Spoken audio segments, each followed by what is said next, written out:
to thank former players, coaches, and family members, and especially my wife for attending tonight's ceremony.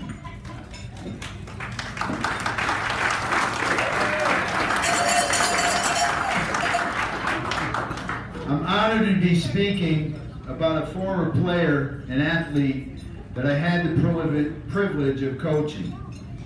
I'm here to present Jeff Vesethin into the Hall of Honor. I was fortunate to have Jeff as an athlete in 2 sports when I first came to Pine Bush in 1982. I had the privilege of meeting Jeff in the fall of '82 as a member of the varsity football team. Way the story goes, in 1982, myself and Coach Jeff Masonette were freshman coaches at the time, and we were brought up to the varsity midway through the 1982 season. I think the first 5 games we were the freshman coaches, and then the 2 varsity assistant coaches were moved down to the freshman team, and Jeff and I were moved to the varsity. So we really didn't have, we knew the kids, but we didn't really spend a lot of time with them because we weren't involved with them, through the summer season and that sort of stuff. It was a different situation. But anyway, when we got moved up, Jeff was an outside linebacker, which I was his position coach. Our relationship continued into the spring season that year, as Jeff was also a track athlete, and I was the head track coach. And when I first started at Pine Bush, I knew nothing about track and field. Not one thing about it. I didn't run track and field. I never watched it. I didn't do anything. And I blame Jack Shaughnessy's father, John, who was the athletic director at the time, who wanted to have a football coach associated with the track program. He wanted a football coach to be involved with the track. And when he first hired me as the football coach in '82, he said to me, "I'm looking for a track coach, and I really want to have a football guy involved with the track." And I told him, I don't know anything about track. He said, "Well, you'll learn." And then I did, and I had a great career coaching track and field. But anyway, it was during the spring of '83 that I suggested to Jeff for him to undertake the decathlon. Decathlon, if you know, is a 10-event process, and track involves everything from the pole vault, the long jump, the high jump, the shot put, the discus. It's a grueling 10-event competition.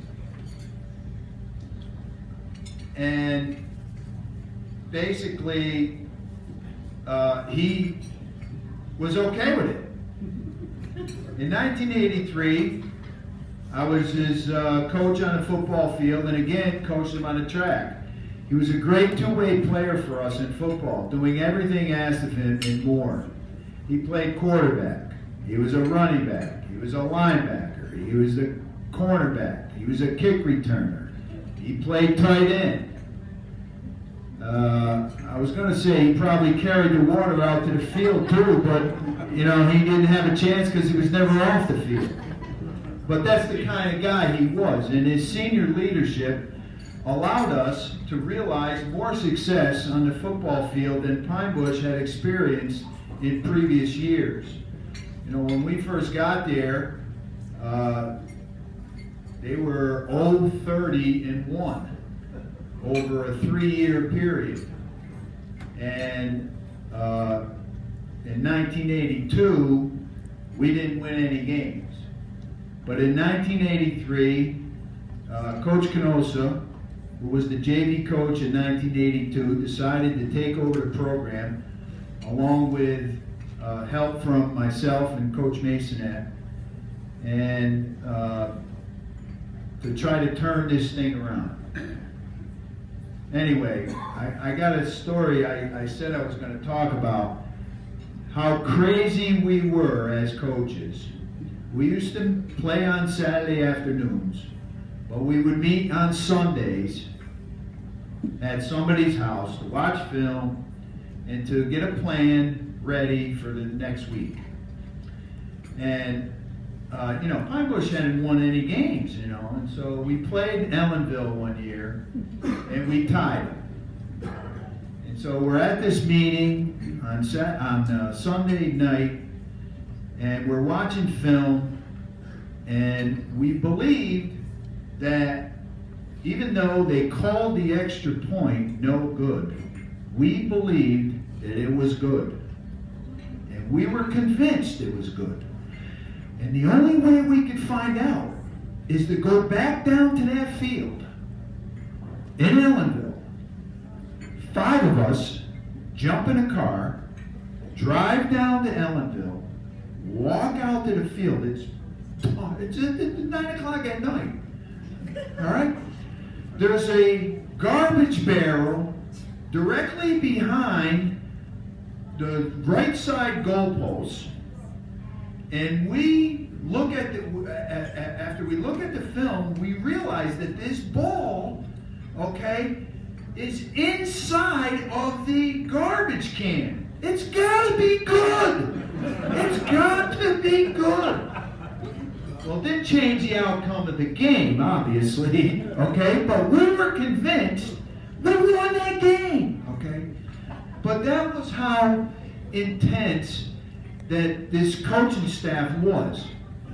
And basically, the kids who played for us, including Jeff and some others, his brother Jim, Rich Cameron, who was a sophomore then, Tommy Lamandola, who was a sophomore or junior on that team, played with those guys. And they were the guys who basically helped turn the program around from being 0-30-1 to, in Jeff's senior year, 2-6-2.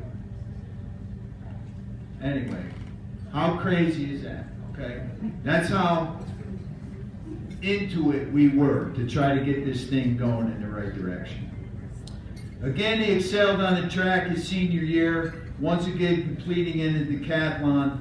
Again, a 10-event, hard, grueling competition. I thought he would be an ideal candidate to partake in the event. He excelled and did it with an open mind, and by the way, did fantastic. Jeff went on to play college football for the legendary Bob Ford at Albany, taking what he had gained at Pine Bush and using it at Albany State. I'm honored that he asked me to present him, so with further ado, I present Jeff Zethin for the induction into the Pine Bush Football Hall of Fame.